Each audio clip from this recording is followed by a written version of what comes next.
Acompáñenme, hermanos, a sus Biblias, a Romanos capítulo 8. Romanos capítulo 8, vamos a estar considerando de los versículos 28 al 30.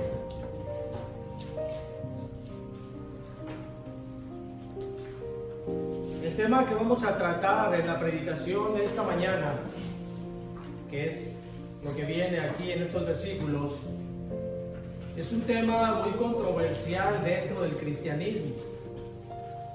Y ese tema se llama la elección divina. La mayoría de nosotros venimos de iglesias donde el tema de la salvación está estructurado en lo que se conoce como el arminianismo. Es probable que muchos de ustedes estén familiarizados con este concepto, algunos no, pero es lo que vamos a ver a continuación. Este sistema teológico, el arminianismo, nos dice que la salvación del hombre, la salvación del hombre depende precisamente de la decisión que él tome. O sea, que el hombre puede frustrar los planes de Dios, puesto que el hombre es quien finalmente decide si acepta o no acepta la salvación que Dios le ofrece. Ese sistema de interpretación de salvación argumenta que Dios en el pasado vio quién iba a aceptar el evangelio y de esta manera entonces Dios lo elegiría.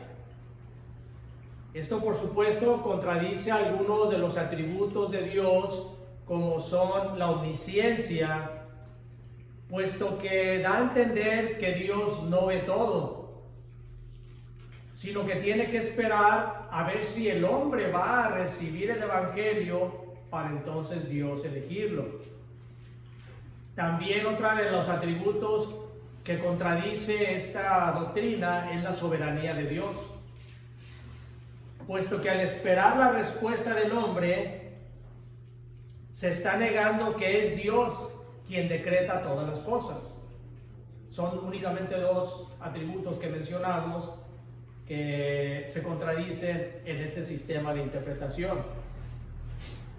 Este tema es muy extenso y únicamente lo he querido mencionar porque nosotros como Iglesia Reformada creemos que la Biblia nos habla de que Dios, en conformidad con todos sus atributos, es quien finalmente decreta la salvación de aquellos por quienes Cristo murió, como lo vamos a ver más adelante, como el apóstol Pablo nos lo explica en estos versículos.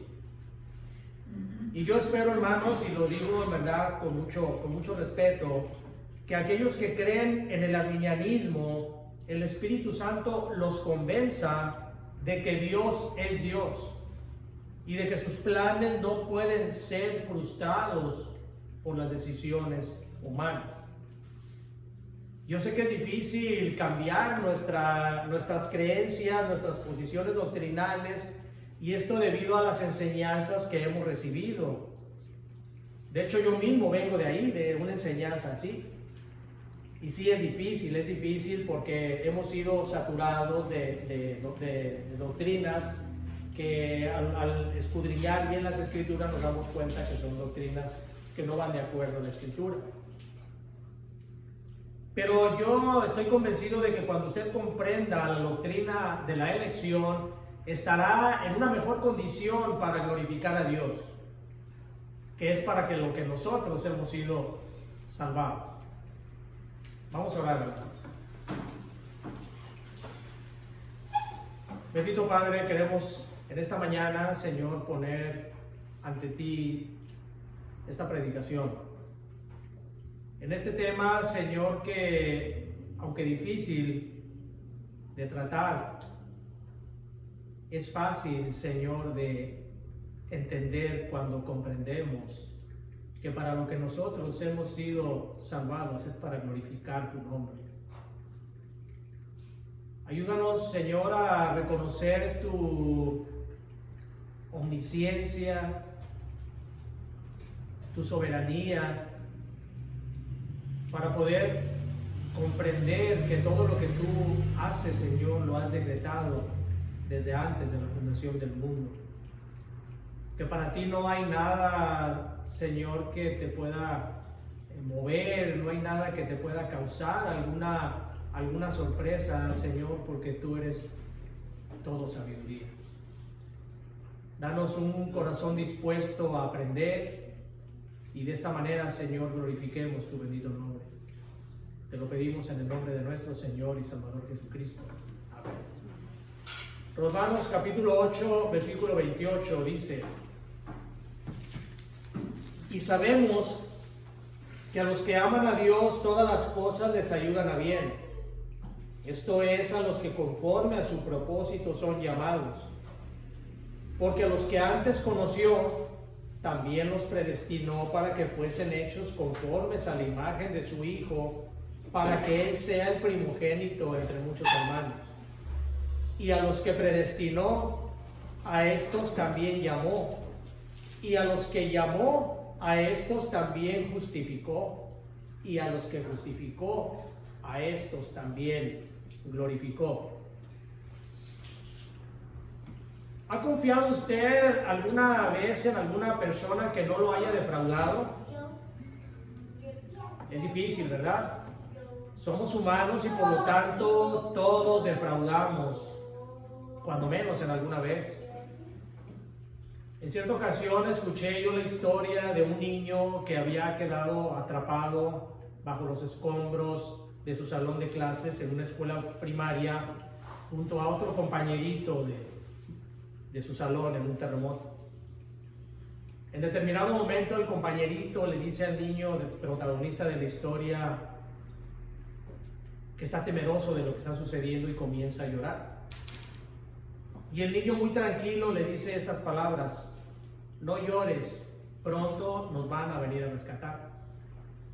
El niño que lloraba le dice: ¿y tú cómo lo sabes? Y le contesta el niño: porque mi papá siempre me ha dicho que nunca me va a abandonar. Y yo le creo a mi papá porque él no me defrauda. Esa es la confianza que tenía este niño. Y aunque esta historia nos sirve para demostrarnos la confianza que se tiene en un hombre fiel y verdadero, no deja de ser una historia humana en la cual algunos factores, ya sea ajenos a la voluntad o propios de la naturaleza falible, pueden influir para que el hombre falle. El hombre es infalible. El hombre no tiene la capacidad ni tiene todo el poder para hacer las cosas que él quiera. Puede haber factores ajenos a su voluntad, o puede ser por factores que él mismo propicie que no cumpla con las promesas. Sin embargo, no sucede así con nuestro Dios, porque nuestro Dios es infalible, es fiel y además es todopoderoso. Y esto es lo que Pablo nos describe con las primeras palabras del versículo 28, que dice: y sabemos. Porque el cristiano no intuye, el cristiano no espera, no tiene una esperanza baja o vaga, sino que el cristiano sabe, conoce, mantiene la absoluta confianza de que su vida está en manos de Dios. Eso es a lo que se refiere cuando dice el apóstol Pablo: y sabemos. Nos consta, estamos plenamente convencidos de que los que aman a Dios, sigue diciendo, como vamos a ver ahorita, todas las cosas ocurren para bien. Ahora, esto de que y sabemos no es un simple conocimiento intelectual, sino que se trata de un conocimiento divino impartido en cada cristiano por medio del Espíritu Santo. No es únicamente que nosotros nos pongamos a leer, estudiemos las Escrituras y digamos: sí, aquí dice que Dios nos va a proteger siempre. Eso no hace que nosotros tengamos ese pleno conocimiento y esa plena confianza. Lo que hace en nosotros eso, creer que Dios o saber que Dios es nuestra confianza, es por el Espíritu Santo que pone en nosotros, en nuestro corazón, una confianza en Dios. Y de esa manera nosotros le creemos firme en Él. Esa es lo que se refiere con creer, y sabemos. Decía el gran predicador Charles Spurgeon, decía: no necesito que nadie me diga el sabor que tiene la miel, porque yo conozco ese sabor. De igual manera, no necesito ningún argumento para saber que Dios me ama, porque le conozco. Eso es lo que nosotros deberíamos de expresar siempre. Nosotros no deberíamos de estar buscando argumentos para saber si Dios nos ama, porque la Escritura dice que Dios nos ama. Así que la base para entender lo que vamos a tratar a continuación es muy simple: que estamos completamente convencidos que tenemos un Dios en quien confiar. Esa es la base. Estar convencidos de que tenemos un Dios en quien confiar. Sigue diciendo el versículo 18: y sabemos que los que aman a Dios, todas las cosas les ayudan a bien. Nosotros como humanos vivimos en un mundo muy inestable. A veces nos suceden cosas buenas, pero la mayoría de las veces, desgraciadamente, nos suceden cosas malas. El mundo está lleno de dificultades, plagado de situaciones muy contrarias a lo que nosotros pudiéramos esperar que nos sucediera como creyentes. Siempre tenemos quizá la creencia de que como creyentes todas las cosas van a ser buenas en sí, de acuerdo a nuestros propios parámetros. Son buenas, como vamos a ver ahorita, pero no a lo que nosotros esperamos, sino a lo que Dios tiene para nosotros y que nos va a hacer entender esa situación. A veces incluso pareciera que Dios no nos escucha en nuestras oraciones, porque nuestras aflicciones, en vez de aminorarse, persisten y hasta aumentan. Ahora, este versículo nos va a hacer ver que es uno de los versículos que mayor consuelo trae para los cristianos. De hecho, alguien le llamó a este versículo una almohada suave para un corazón cansado, porque es un versículo que nos lleva a descansar en Dios. Pero si no entendemos este versículo de la manera en que nosotros debemos entenderlo, entonces estaremos lamentándonos constantemente de nuestra situación. Nosotros los cristianos no somos los poseedores de este mundo. De hecho, como dice Pedro en su primera carta, nosotros somos extranjeros y peregrinos en el mundo. El mundo no es de nosotros no somos del mundo tampoco. Filipenses 3:20 nos dice que nuestra ciudadanía está en los cielos. Y es por eso que nosotros somos constantemente atacados por el mundo, porque nosotros no pertenecemos a este mundo. Las aflicciones van a venir a nosotros y no son buenas de ninguna manera. Las aflicciones nos hacen sufrir, nos hacen llorar. No hay nadie que diga: ¿cómo me gusta tener aflicciones? Nadie puede decir que le gusta tener las aflicciones. Aunque hay cristianos que creen que sufriendo los hace más piadosos, más espirituales que los demás, pero el texto que estamos leyendo no dice que las cosas son buenas por sí mismas. Las aflicciones ni siquiera las cosas buenas que nos suceden son buenas por ellas mismas. Lo que dice el texto es que nos ayudan a nosotros para bien. Nosotros podemos interpretar esta frase de que cuando las aflicciones y cualquier otra cosa que nos llegue a nuestra vida, ya sean buenas, ya sean malas, son para nuestro bien únicamente porque son gobernadas por Dios, porque son dirigidas por Dios. Entonces es para cuando esas cosas, ya sean buenas o sean malas, nos van a servir para nuestro bien. Eso es lo que dice la Escritura. El verdadero cristiano no cree que el mundo sea un lugar agradable, ni tampoco el verdadero cristiano cree que nuestra felicidad aquí en la tierra o nuestra estancia aquí en la tierra sea pura felicidad. Eso no es lo que nosotros creemos. Pero lo que sí creemos es que todas las cosas que nos ocurren, ya sean buenas o ya sean malas, son para nuestro bien, obran para nuestro bien. Porque el bien para nosotros no es el bien temporal en esta tierra. Ese no es el bien que nosotros vamos a recibir. Es cierto que a veces recibimos cosas buenas, que nos alegran, que nos traen mucha paz, mucha satisfacción. Pero nuestro bien es eterno. El bien que Dios persigue para nosotros es que en algún momento nosotros estemos disfrutando de la presencia de Dios, la gloria de Dios. Muchas veces Dios nos trae aflicciones como una manera de que nosotros nos volvamos más fuertes espiritualmente. Ese es el bien que Dios nos hace cuando trae aflicciones.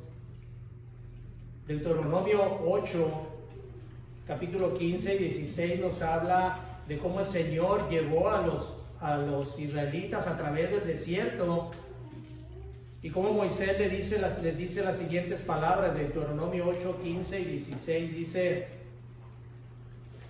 Dios que te hizo caminar por un desierto grande y espantoso, le está hablando al pueblo de Israel, lleno de serpientes ardientes y de escorpiones y de sed, donde no había agua, y Él te sacó agua de la roca del pedernal, que te sustentó con maná en el desierto, comida que tus padres no habían conocido, afligiéndote y probándote, ¿para qué? Para la postre hacerte bien.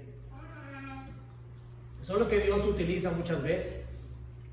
Dios utiliza la disciplina para que nosotros podamos crecer en santidad, crecer en nuestra vida espiritual. Dios también utiliza las consecuencias de nuestro pecado, porque el pecado trae consecuencias. Todos los pecados que nosotros cometemos traen consecuencias.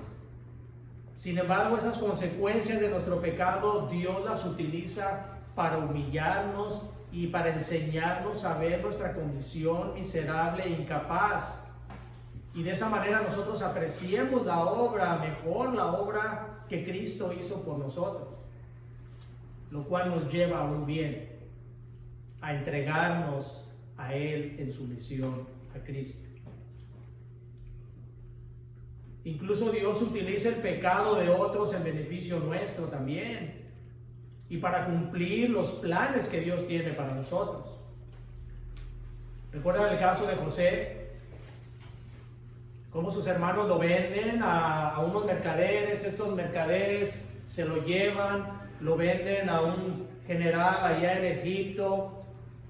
La esposa del general lo acosa y por esa razón él va, lo meten a la cárcel. Todo eso fue ocasionado por los hermanos que lo vendieron. El pecado de los hermanos afectó a José. Sin embargo, al final, cuando se revela él a sus hermanos, él les dice: ustedes pensaron en hacerme mal, pero Dios lo encaminó para bien. Porque Dios utiliza el pecado de otras personas también para hacernos bien a nosotros.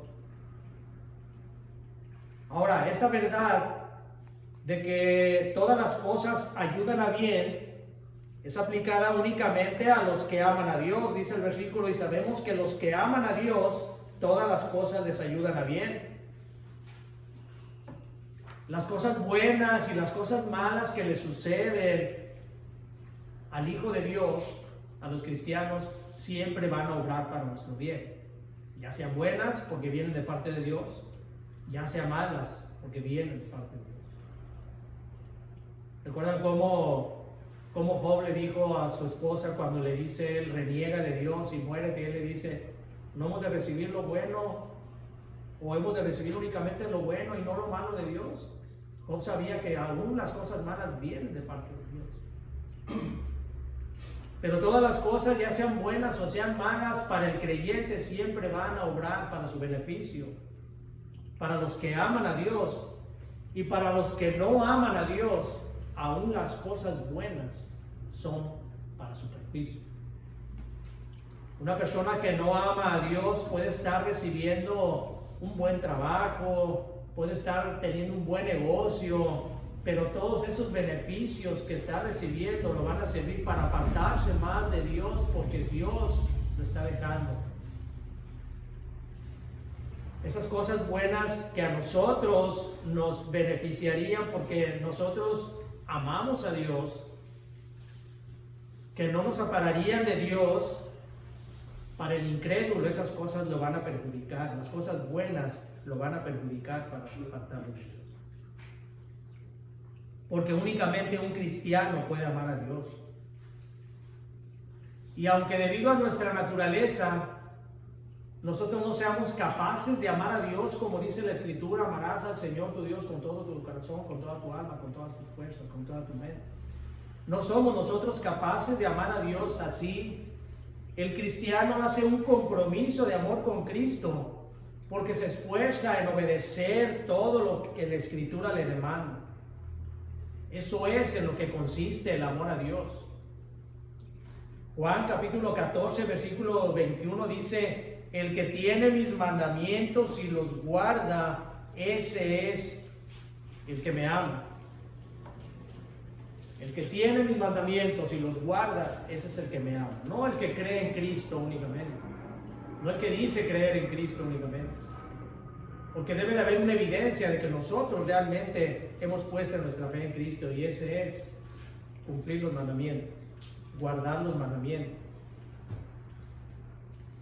Hay un parámetro que nosotros podemos tomar en cuenta para saber si estamos amando realmente a Dios. Y ese parámetro es saber si estamos amándonos nosotros como hermanos. Hay muchas maneras en que nosotros podemos ver si estamos amando a Dios, pero uno de ellos es saber si nosotros amamos a Dios, es si amamos a nuestros hermanos. Primera de Juan, capítulo 4, en el pasaje donde nos habla sobre el amor de Dios, versículo 7 dice: amados, amémonos unos a otros, porque el amor es de Dios. Todo aquel que ama es nacido de Dios y conoce a Dios.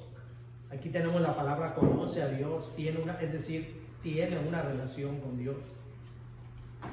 El que no ama no ha conocido a Dios, porque Dios es amor. En esto se mostró el amor de Dios para con nosotros, en que Dios envió a su Hijo unigénito al mundo para que vivamos por Él. En esto consiste el amor. No en que nosotros hayamos amado a Dios, sino en que Él nos amó a nosotros y envió a su Hijo en propiciación por nuestros pecados. Amados, si Dios nos ha amado, así debemos también nosotros amarnos unos a otros. Nadie ha visto jamás a Dios. Si nos amamos unos a otros, Dios permanece en nosotros y su amor se perfecciona en nosotros. En esto conocemos que permanecemos en Él y Él en nosotros, en que nos ha dado de su Espíritu. Y nosotros hemos visto y testificamos que el Padre ha enviado al Hijo, el Salvador del mundo. Todo aquel que confiese que Jesús es el Hijo de Dios, Dios permanece en Él y Él en Dios. Y nosotros hemos conocido y creído el amor que Dios tiene para con nosotros. Dios es amor. Y el que permanece en amor permanece en Dios y Dios en Él. En esto se ha perfeccionado el amor en nosotros, para que tengamos confianza en el día del juicio, pues como Él es, así nosotros somos en este mundo. En el amor no hay temor, sino que el perfecto amor echa fuera el temor, porque el temor lleva en sí castigo, de donde el que teme no ha sido perfeccionado en el amor. Y nosotros le amamos a Él porque Él nos amó primero. Y si alguno dice yo amo a Dios y aborrece a su hermano, es mentiroso.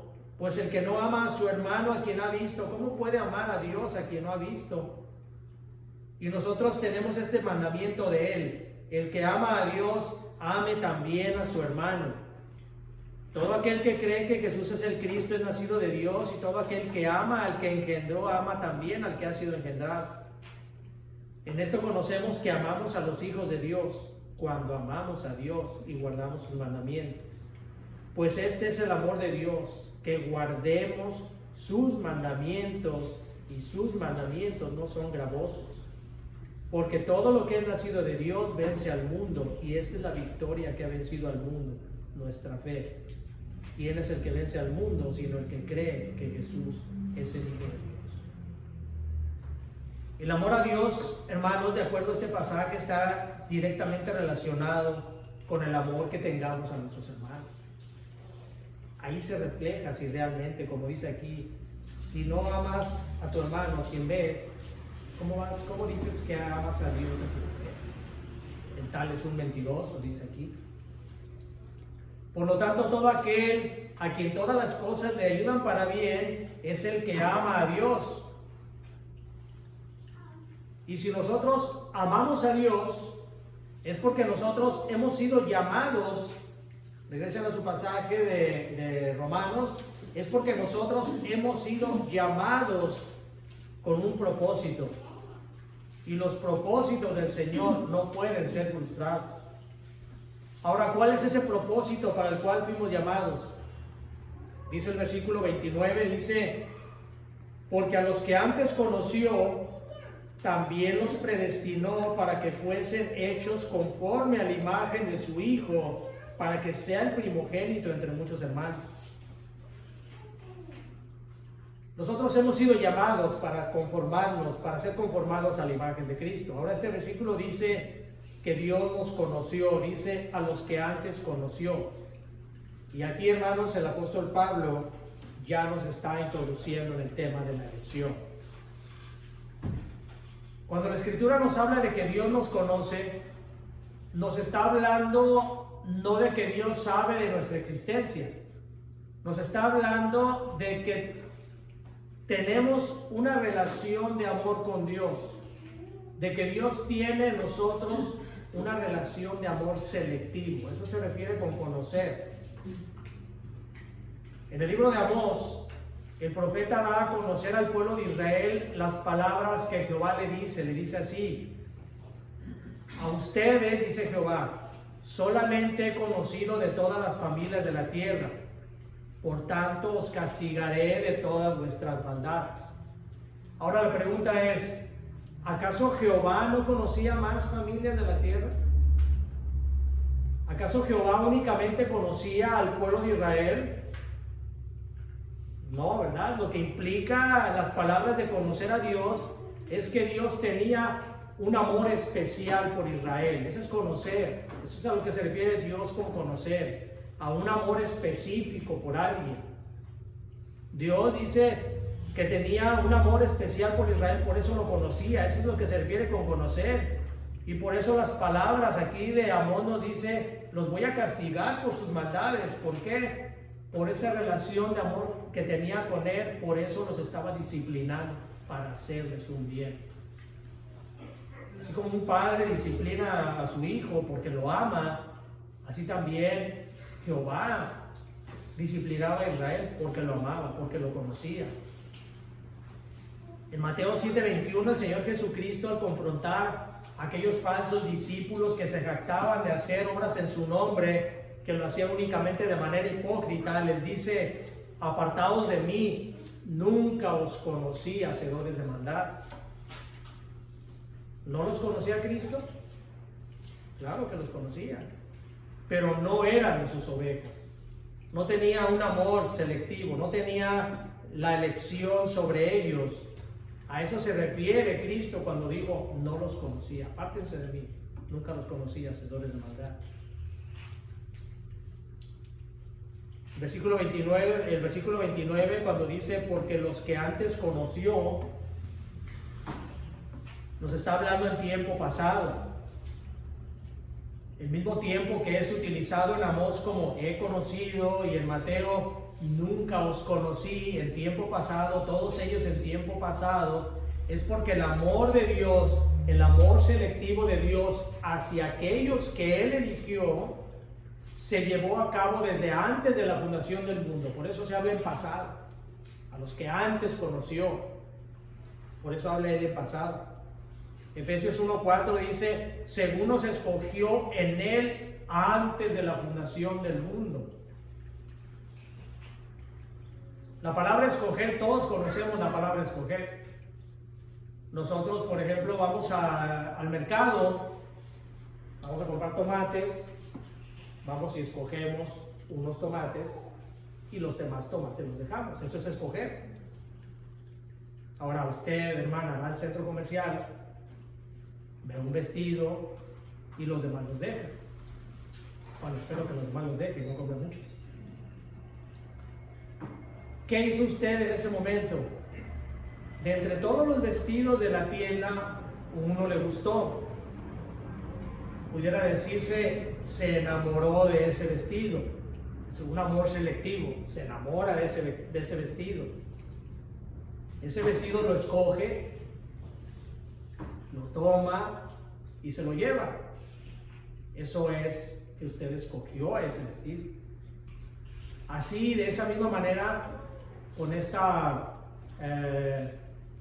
figura, podemos nosotros ver cómo funciona el proceso de la salvación, porque así dice la Escritura que es. La Escritura nos habla de que ese es el proceso, así se inicia el proceso de la elección. Dios conoció, o Dios amó en tiempo pasado a ciertos hombres, y a estos mismos hombres Dios los predestinó para que fueran hechos, como dice el versículo, conforme a la imagen de su Hijo. Nosotros no sabemos por qué a unos sí, por qué a otros no, porque Dios es soberano y no tiene que rendirnos cuentas a nosotros. Pero la Biblia dice que así es como Dios elige para salvación. Ahora, predestinar, dice aquí, porque a los que antes conoció, también los predestinó para que fueran hechos conforme a la imagen. Predestinar tiene que ver con aquello que se designa por anticipado. Dios ha designado por anticipado o ha predestinado por anticipado a todos aquellos que Él ha escogido para que crean en su Hijo. A eso se refiere con predestinar. Marcar un destino de antemano. Dios marcó el destino de aquellos que escogió para que creyeran en su Hijo y lo hizo por anticipado. Así como de la misma manera Dios por anticipado predestinó el sacrificio de Cristo en la cruz, porque Dios todo lo tiene decretado, Dios todo lo tiene predestinado. Así como predestina la elección a algunos para salvación, de igualmente predestinó a su Hijo para que fuera entregado en la cruz. Dice Hechos 2:23, dice: fue entregado por el determinado consejo y anticipado conocimiento de Dios. No fue algo que fue por sorpresa. La crucifixión de Cristo no fue porque en ese momento los judíos lo entregaron, porque los romanos fueron presionados, Pilato fue presionado para que se crucificara. No. La crucifixión de Cristo fue porque fue entregado por determinado consejo y anticipado conocimiento de Dios. Todo eso ya estaba destinado. Todo está decretado por Dios. Todo sucede porque Dios lo tiene predestinado, lo ha determinado de esa manera. Es por eso que en el tema de la salvación, Dios no espera a ver quiénes van a aceptar el Evangelio para entonces predestinarlos o elegirlos. Eso no es el tema, no es lo que hace en la salvación. La fe de un hombre no puede anticipar o no puede ser la causa de la elección. La elección es la que lleva a los hombres a la fe. El hombre no es elegido porque Dios vio que iba a poner su fe, no, por el contrario, Dios elige a aquellos a quienes ha de poner la fe para creer. En Hechos 13:48 nos habla acerca de que cuando los hombres en Antioquía recibieron el Evangelio, dice la Escritura, que creyeron únicamente los que estaban ordenados para vida eterna. El Evangelio fue predicado a todos los de Antioquía y sin embargo los únicos que creyeron fueron los que estaban ordenados para vida eterna. Otra versión dice: y todos los que Dios había elegido para vida eterna creyeron en Él. Únicamente aquellos a los que Dios ya había preordenado para vida eterna son los que creyeron en el Evangelio. Dice el versículo 30: y a los que predestinó, a estos también llamó. Y a los que llamó, a estos también justificó. Y a los que justificó, a estos también glorificó. Este versículo, algunos comentaristas lo llaman el proceso de la salvación, porque como podemos ver en él, se va desarrollando el proceso precisamente de la salvación del hombre, que inicia a partir de la elección de Dios, a partir de aquellos a quien Dios conoce. Dios conoce a algunos, es decir, tiene un amor selectivo por ellos, los predestina o les decreta un destino por ellos que es para la vida eterna. Ahora, fíjese bien en el versículo 30, dice, y a los que predestinó, a estos también llamó. El significado original que nos da la Escritura cuando se refiere a estos, se está refiriendo a estos y no a otros. Eso es lo que se refiere aquí en este versículo cuando habla a estos. Se puede entender porque únicamente dice a estos. Nosotros podemos entender que si Dios está diciendo a estos, quiere decir que no a otros. Sin embargo, en el original sí se enfatiza mucho, dice a estos y no a otros. Entonces dice, a los que predestinó, a estos y no a otros, también llamó. Ahora, ¿cómo es ese llamado que Dios hace? El llamado que Dios hace a aquellos a los cuales los ha predestinado es un llamamiento interno que obra en ellos. Hay dos tipos de llamamiento. El llamamiento externo es aquel cuando se predica el Evangelio. Ese es un llamamiento externo, todos lo escuchan. Pero el llamamiento interno es aquel llamamiento que únicamente el Espíritu Santo puede obrar en una persona para que crean en el Evangelio, que crean en la obra de Cristo. El llamamiento interno es el que hace efecto únicamente en los elegidos, de tal manera que el Espíritu Santo obra en el corazón de ellos para que ejerzan su fe en Cristo. En Hechos capítulo 16 encontramos el pasaje aquel de una mujer llamada Lidia. Es un pasaje conocido acerca de una mujer llamada Lidia, era una vendedora de púrpura. Dice aquí Hechos capítulo 16, versículo 11. Dice, versículo 11, dice, zarpando pues de Troas, vinimos con rumbo directo a Samotracia y el día siguiente a Neápolis. Y de ahí a Filipos, que es la primera ciudad de la provincia de Macedonia, y una colonia, y estuvimos en aquella ciudad algunos días. Y un día de reposo salimos fuera de la puerta junto al río, donde solía hacerse la oración, y sentándonos hablamos a las mujeres que se habían reunido. Entonces, una mujer llamada Lidia, vendedora de púrpura de la ciudad de Tiatira, que adoraba a Dios, estaba oyendo.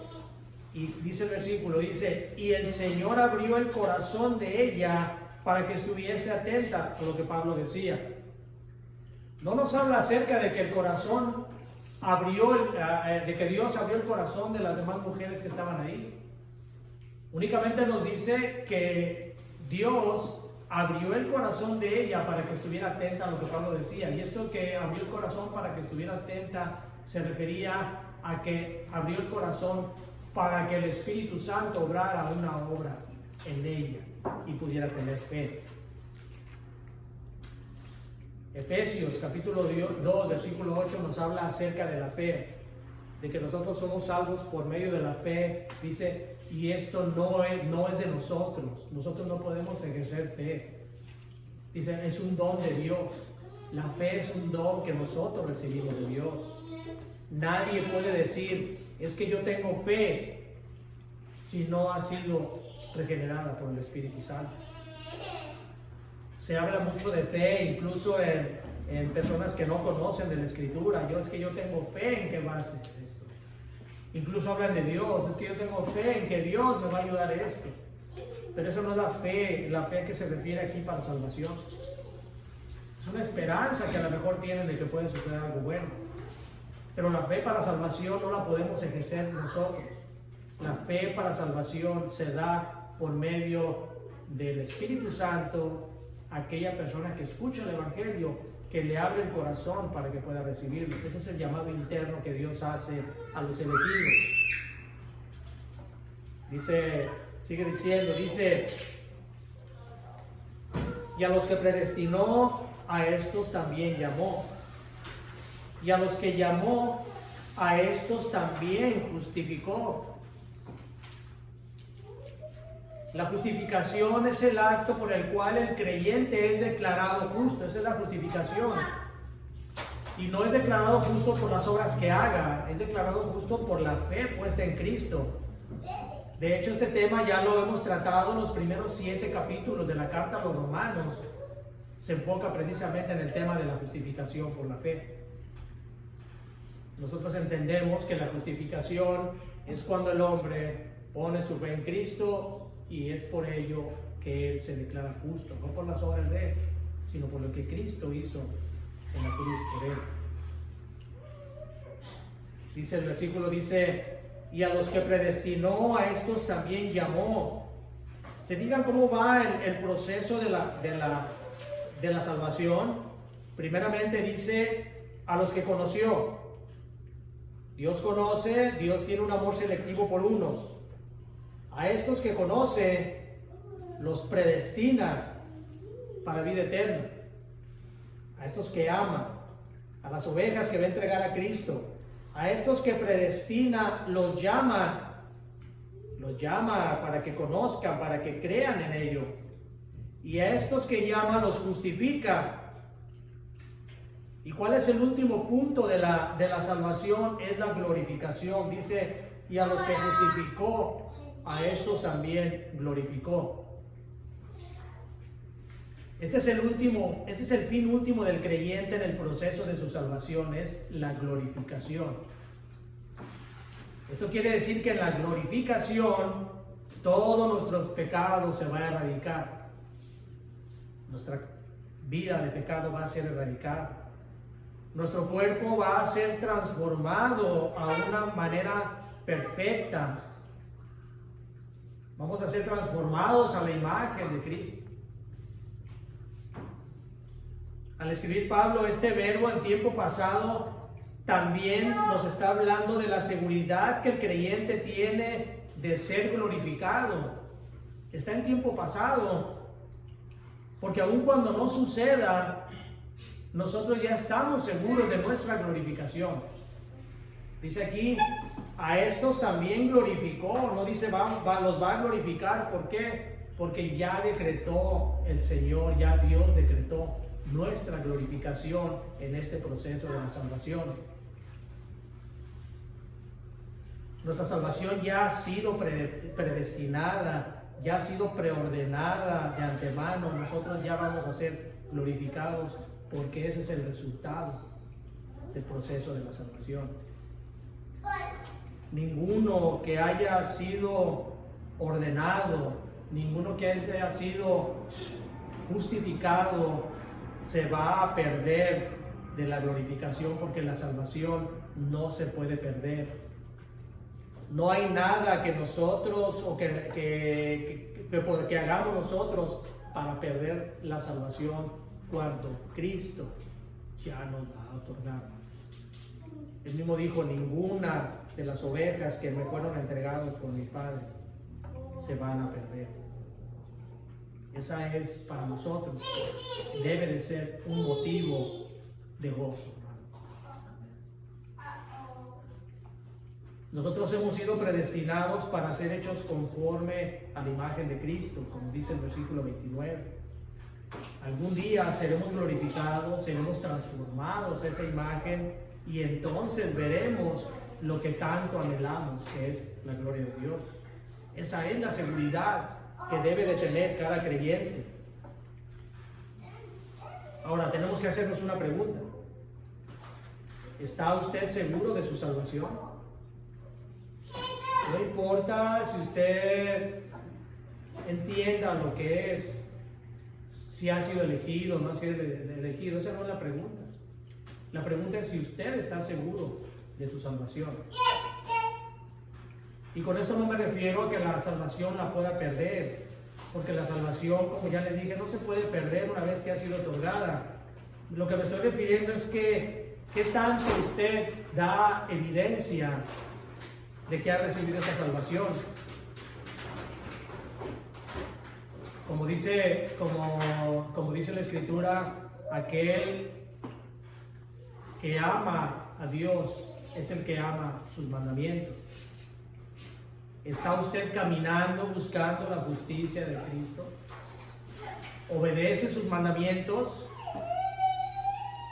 Usted conoce la Escritura y sabe que hay 10 mandamientos. Los 10 mandamientos que Dios le da a Moisés para el pueblo de Israel y para nosotros también.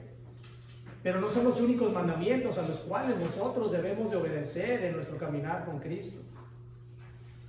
¿Recuerdan el pasaje del joven rico cuando llega a Jesús y le dice: Señor, ¿qué tengo que hacer para heredar la vida eterna? Y el Señor le dice: obedece los mandamientos, tú los conoces.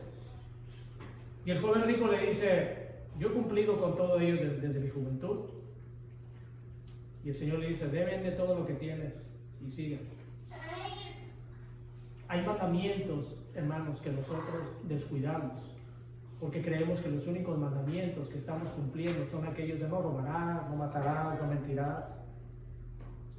Pero la Biblia nos habla de cosas que nosotros debemos hacer para reflejar y para creer nosotros mismos, hacernos ver a nosotros mismos si estamos caminando obedeciendo los mandamientos de Dios, porque esa es la base del amor a Dios, el obedecer sus mandamientos. Hay muchas cosas que nosotros pasamos por alto dentro de los mandamientos y que nosotros, así como el joven rico, creemos que estamos cumpliendo todo ello. Pero yo le pregunto, hermano, ¿qué tanto usted obedece los mandamientos? No robarás, no matarás. Estoy seguro que probablemente los cumplamos. No como Cristo nos los dejó, pero sí como nosotros creemos en los 10 mandamientos. Pero ¿qué tanto usted como esposo ama a su esposa? La protege. La Escritura dice que usted debe de amarla, así como se ama a usted mismo, que usted debe de proteger a su esposa. Está obedeciendo ese mandamiento, cuidarla como usted se cuida a usted mismo. Y usted, hermana, ¿qué tanto a su esposo lo honra? No se trata únicamente también de ser sumisa, hacerle de comer, tenerle lista su ropa. ¿Cuál es la honra que usted le da a su esposo, hermano? Su manera de comportarse, su manera de vestir. Si usted se viste de una manera que provoca a los demás hombres a llamarle la atención, usted está deshonrando a su esposo. La Escritura nos habla acerca de que la mujer debe de vestirse con modestia. Es una deshonra para su esposo si usted se viste para estar atrayendo mirada. Usted como padre, ¿qué cuidado tiene de sus hijos? Los está llevando, los está instruyendo por el camino de la palabra. Tiene cuidado de sus devocionales diarios, de llevar a sus hijos encaminados por la palabra. Y ustedes, jóvenes, honran a sus padres, se cuidan de lo que ven en sus teléfonos, encerrados en sus habitaciones, honran con aquellas cosas que ustedes están viendo. Los honran en sus tratos con los demás, también en la manera de comportarse. Todo eso son cosas que regularmente no vemos, hermanos, pero son cosas que nos dan a entender a nosotros si estamos caminando, buscando la justicia de Cristo. Si hay alguna duda en su corazón de que usted no está obrando o no ha sido salvado por la obra de Cristo, venga a Cristo al arrepentimiento y fe. No dude, hermanos, que Cristo lo va a recibir. No espere en algún momento escuchar aquellas palabras al final que diga: apartados de mí, nunca os conocí, hacedores de maldad. Meditemos en esto, hermanos. Meditemos en nuestra salvación, en nuestra gloriosa salvación.